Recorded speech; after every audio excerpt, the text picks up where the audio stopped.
Angie Martinez to have a husband, she reportedly leveled up with boyfriend.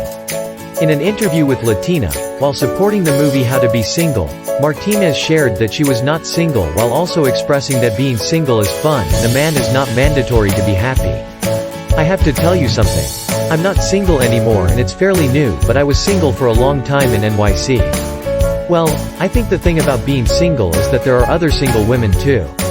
So there is a bonding that happens with other single women. There is certain support that you get from other single women, and honestly, you don't need a man to be happy. You could be perfectly happy in your life in great relationships and friendships and fun. If you're young and you're still exploring the world, you kind of should be single, so you could figure out who you are all the way first and mess up every now and then and do dumb things.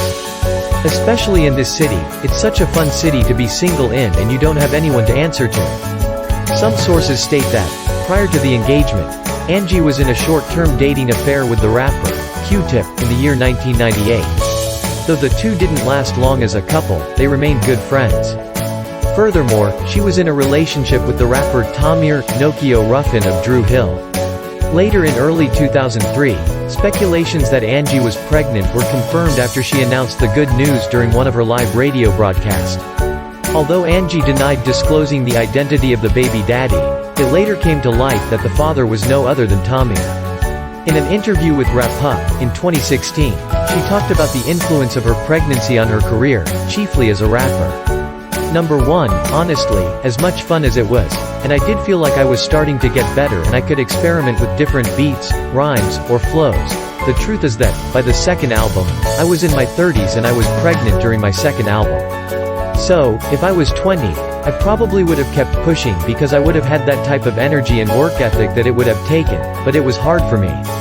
It wasn't something that came naturally, like when you look at an artist like Nicki Minaj, or Jay-Z. When they go in and spit it out and do 2 songs in one night.